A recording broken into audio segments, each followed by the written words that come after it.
Dozens of people have already been convicted or pleaded guilty, and many more are facing federal charges for diverting money meant for programs like childhood nutrition, housing services, and support for people with autism. At 4:20 a.m., while most of the United States was still asleep, federal teams moved at the exact moment, striking apartments, garages, and small offices hidden inside quiet neighborhoods that had shown no signs of danger only hours earlier. ICE agents, FBI investigators, HSI units, and armed federal teams pushed through doors and corridors, seizing synthetic drugs, stacks of cash, and weapons in a single, tightly coordinated operation that unfolded without warning. This was not a random arrest or a routine law enforcement sweep, but a calculated assault on a criminal system that had operated for years without gunfire, relying instead on paperwork, trust, and silence. What unfolded before dawn was a modern form of warfare, one fought without tanks or bombs, where control over money, information, and movement mattered more than bullets. This video will guide you step by step through that operation, revealing how danger remained hidden in plain sight. If you want to follow these unseen battles as they unfold, subscribe to Military Power. Federal focus settled on a well-known Somali-American couple in Minneapolis as teams closed in on the early hours, and the reason was not street violence, but a pattern that refused to stay hidden once agents watched it from close range. Their public standing filled community halls and charity events, and their names carried trust among families who believed the couple spoke for youth, elders, and newcomers seeking stability. Patrol cars rolled past calm blocks while agents moved on foot, checking access points and timing entries with care, because the target lived inside reputation rather than fear. Doors opened under warrant authority, rooms were cleared in sequence, and devices were isolated as lights flicked on across tidy interiors that looked untouched by crime.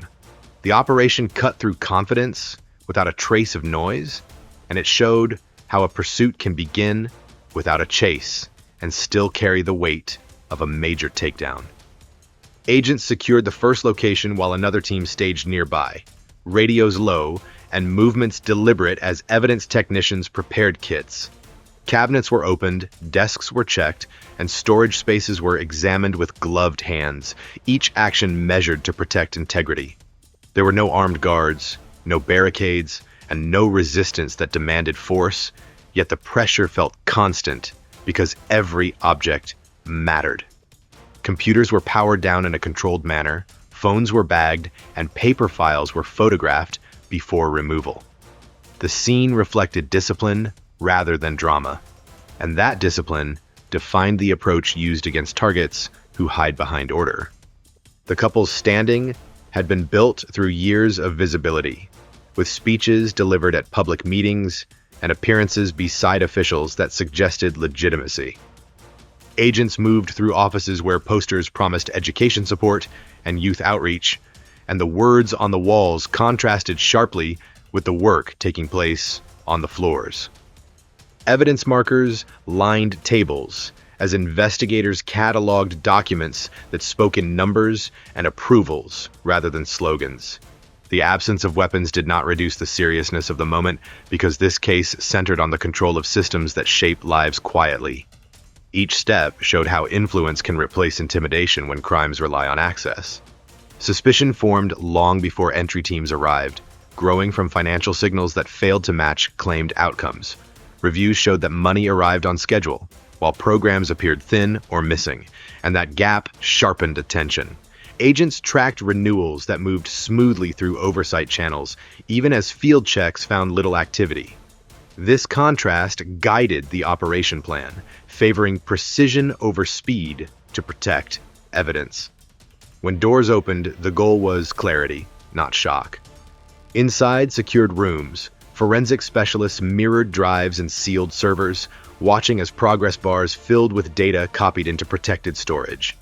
Screens revealed structured folders and professional tools that suggested a planned approach rather than error. Investigators read timestamps and transaction paths, linking them to approvals seen elsewhere. The work demanded patience because the story lived inside files that had been arranged to appear ordinary. Every capture tightened the focus on coordination. What made the target difficult was maintaining normalcy over time. The couple hosted meetings, spoke publicly, and moved without secrecy, creating a rhythm that discouraged questions. Neighbors saw activity that fit expectations, not warning signs that would have prompted calls. Agents understood that crimes like this survive by blending into routine, and that truth guided their method. Control replaced urgency, and accuracy replaced haste. Teams coordinated across locations through secure channels, updating status as evidence flowed to processing points. Each recovered device added context, showing links between approvals and movements that reinforced a single conclusion. Influence reached into pathways that reward familiarity, making silence a tool. This behavior does not confront law enforcement with force, but rather with paperwork and relationships, which makes it harder to engage. The pursuit demonstrated why financial offenses tied to respected figures can outlast street crews. There are no sirens to alert the block and no tape to signal danger. Yet harm spreads through missed services and broken promises. Agents moved boxes to vehicles with the awareness that consequences had already landed on families who waited for help. The calm scenes hid an impact that would take time to measure. As searches concluded, supervisors maintained restraint, avoiding statements and keeping focus on documentation. The aim remained control of facts before movement elsewhere.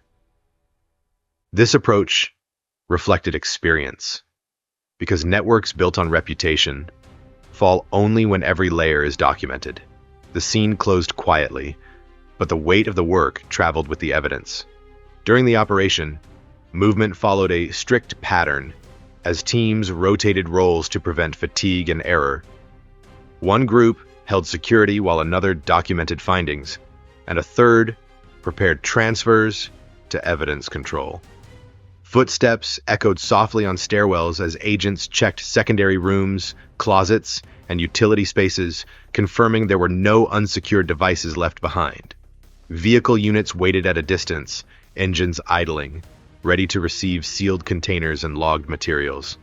Each handoff was recorded, each seal verified, and each departure timed to keep the area calm. The process resembled a drill, refined through experience, where order protects truth. Neighbors saw little more than brief activity and unmarked vans, yet within those minutes, the structure of a hidden operation was being mapped with care and resolve. Inside command vehicles, supervisors tracked progress on tablets, marking rooms cleared and items secured. Checklists advanced line by line as teams confirmed completion, then stood down in sequence. The quiet withdrawal mattered as much as the entry, preserving stability while the work continued elsewhere. Calm streets returned to stillness, leaving behind no spectacle, only records that would speak later when examined in full. The pursuit advanced without noise, proving that restraint can be decisive when confronting crimes designed to hide behind respect. If you are watching this case unfold, share your view in the comments on whether crimes hidden by trust are more complex to stop than those fought openly. The following section turns from people to scale as investigators begin measuring the funding that powered the system and allowed it to grow for years. The pursuit intensified once agents shifted their focus from rooms and people to the flow of money, because every arrest had been built on a financial trail that was constantly evolving. Teams inside secure offices watched account records scroll across monitors as analysts called out transfer times and destinations, while field units waited for confirmation before moving again. Money left the nonprofit in controlled bursts, routed through accounts that initially appeared clean, then passed into entities that existed only on paper. Each step had been planned to look normal, timed to blend into routine financial activity, and shielded by layers of paperwork designed to slow anyone who followed too closely. The withdrawal process followed a steady rhythm that agents learned to recognize as deliberate rather than careless. Funds moved out under labels tied to education support, consulting services, and administrative costs, all categories that rarely trigger immediate alarms. Clerks approved payments, banks processed transfers, and reports closed without friction. What appeared to be ordinary nonprofit spending concealed a drain that continued month after month. Agents documented every movement, capturing screenshots and timestamps, knowing that precision mattered more than speed at this stage of the pursuit. Shell companies formed the next layer of cover, each one registered legally and filed correctly, yet producing no real service or product. Investigators tracked these names across databases, noting how addresses repeated, directors overlapped, and formation dates clustered around key funding cycles. Offices listed on forms led to empty suites, shared mailboxes, or locations that housed dozens of unrelated entities. Field teams visited these sites, photographing locked doors and vacant rooms, confirming that activity existed only in records. The absence of people spoke louder than any confession. From there, money crossed borders through offshore accounts that demanded coordination beyond casual fraud. Cayman Islands accounts received transfers within hours of approvals, followed by secondary movements towards Cyprus and Dubai. Each destination offered distance, complexity, and time, three tools used to weaken oversight. Agents watched as currency was converted and reconverted, tracking balances as they split and merged again. No single transfer raised panic, yet the pattern revealed a design meant to survive scrutiny through volume and repetition. False invoices supported each movement, crafted to mirror real nonprofit expenses while delivering nothing. Consulting fees were charged for services never provided, training costs were incurred without attendees, and program evaluations were conducted without results. Agents compared invoices to calendars and found gaps that could not be explained. When questioned internally, documents pointed back to other documents, creating a loop that discouraged deeper review. This paper shield worked because it appeared dull, and boredom is often more effective at deterring crime than fear. Timing revealed intent more clearly than numbers alone.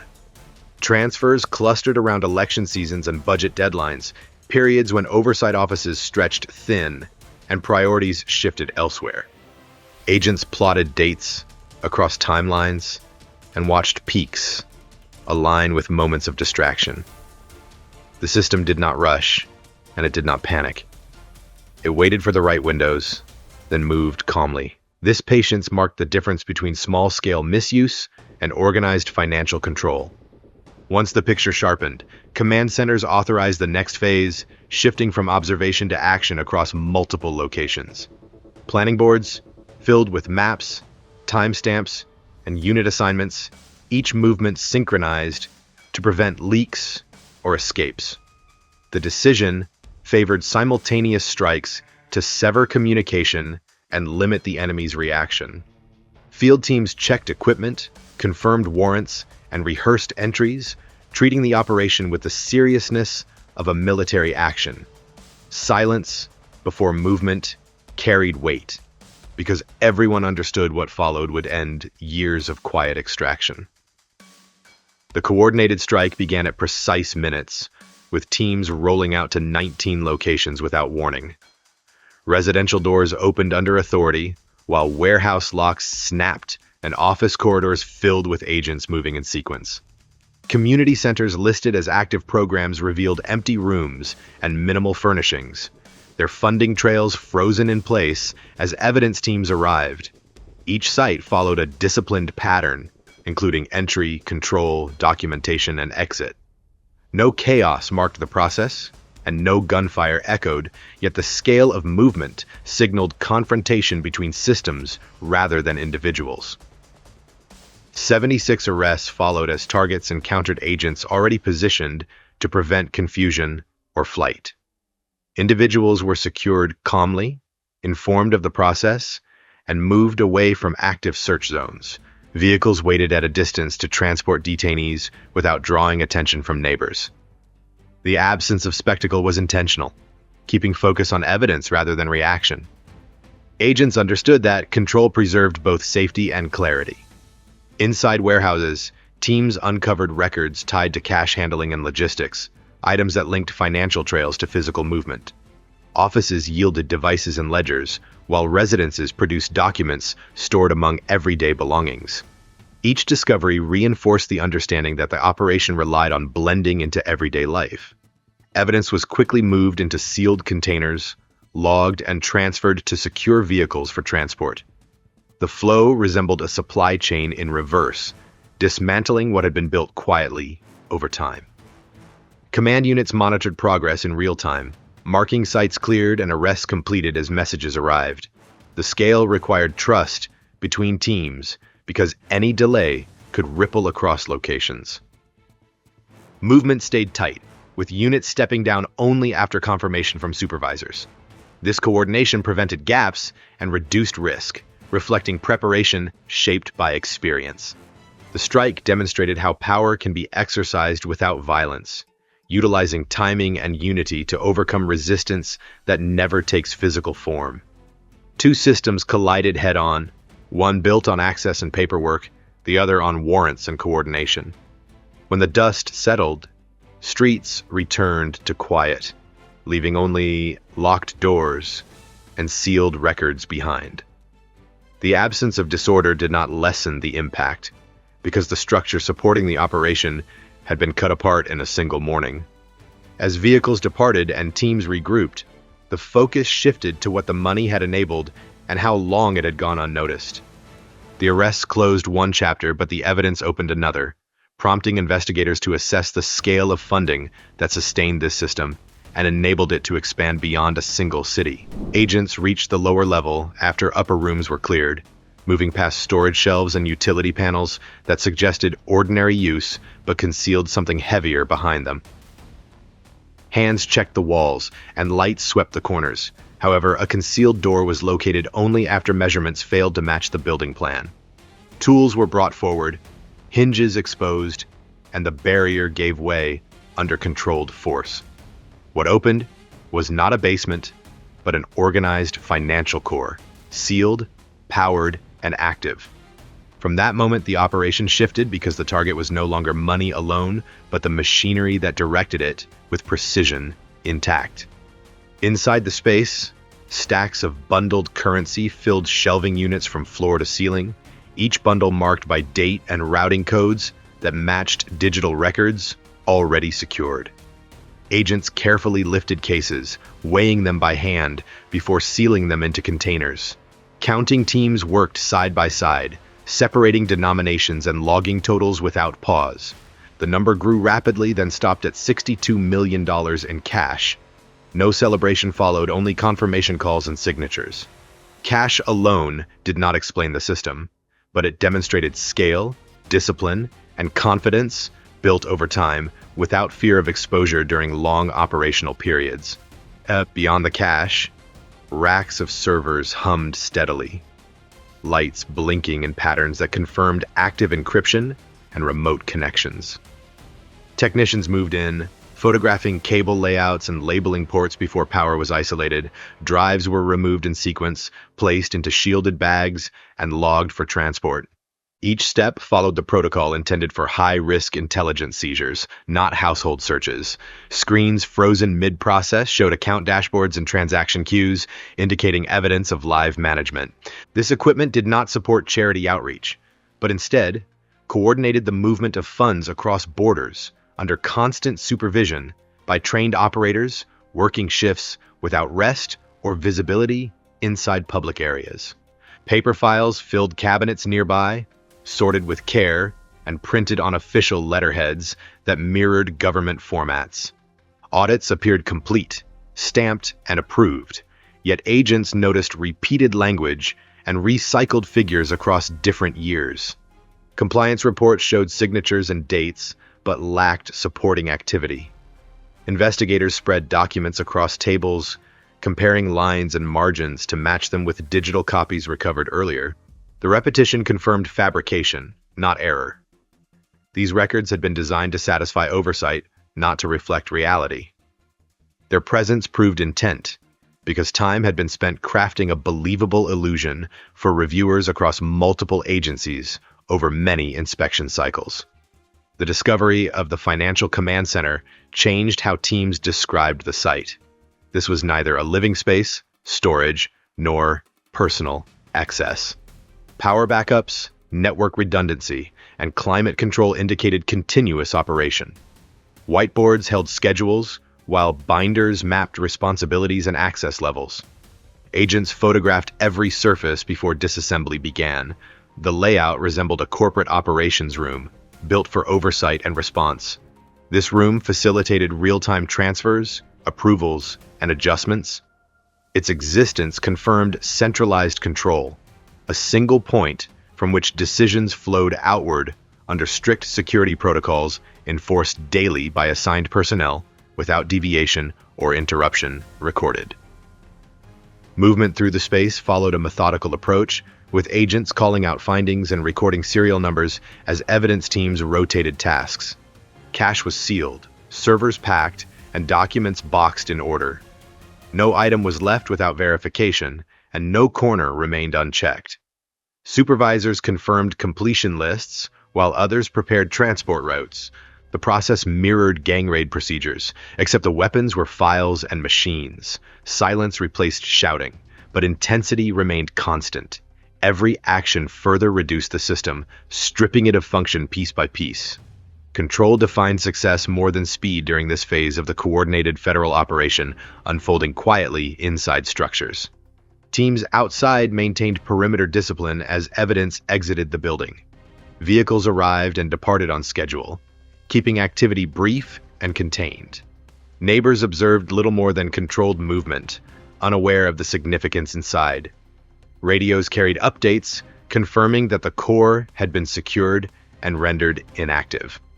With the command center dismantled, the network lost its ability to react or adapt. Agents understood this moment as decisive because leadership systems collapse when communication and control disappear. The absence of resistance did not signal weakness, but rather overconfidence, born from years without challenge, from regulatory pressure, scrutiny, or public questioning across the institutions involved. The scale of what had been seized required extended coordination after removal. Counting teams rechecked totals, while digital specialists verified the integrity of the captured data. Each server and document carried potential links beyond the room, demanding careful chain control. Agents avoided discussion on site, preserving focus and confidentiality. The room emptied slowly, not in a rush, because haste risks loss. What remained was an empty shell that once directed the movement of millions. The contrast between quiet surroundings and massive impact remained sharp, reinforcing how modern crime often thrives in calm environments rather than visible chaos within respected community spaces designed to deflect suspicion entirely.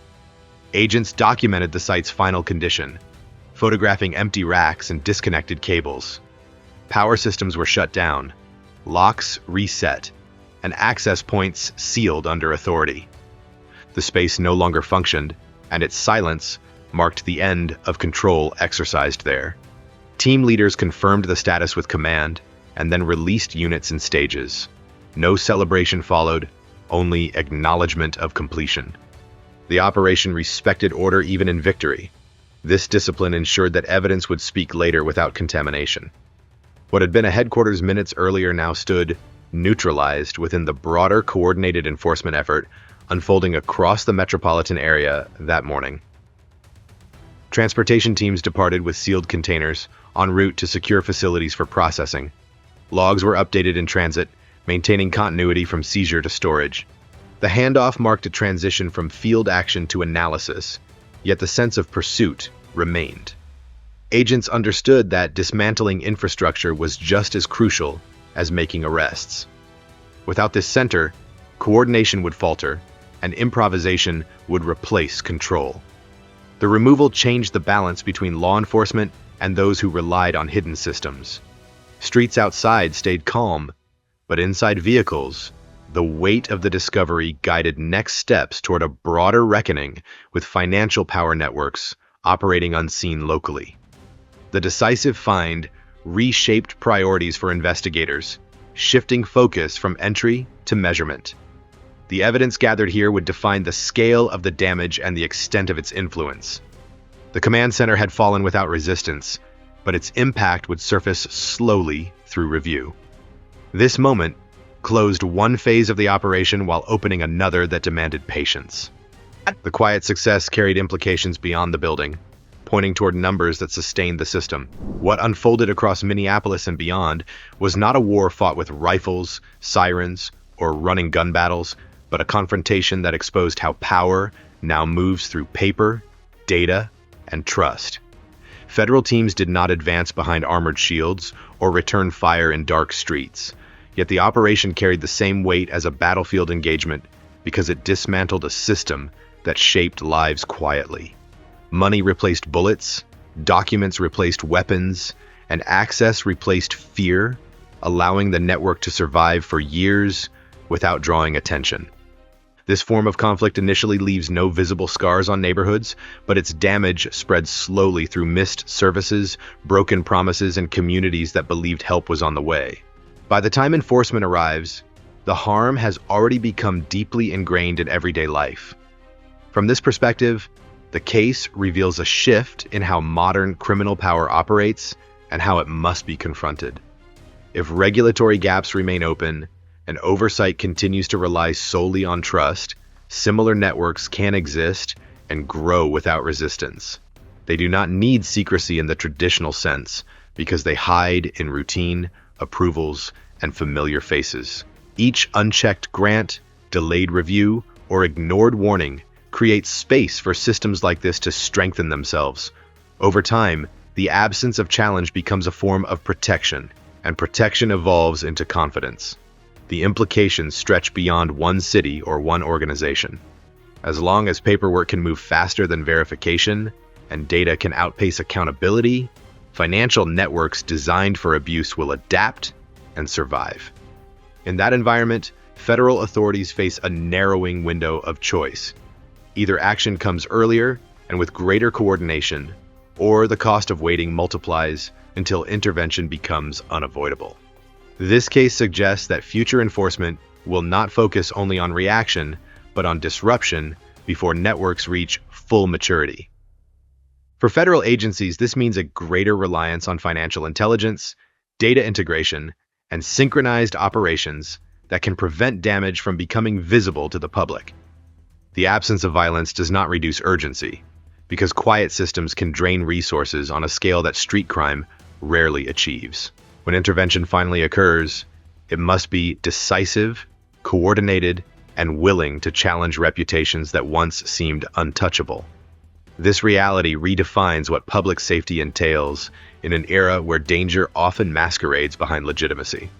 Subscribe to Military Power to continue following these unseen conflicts, where modern enforcement meets modern crime and battles are decided long before the public notices they have begun.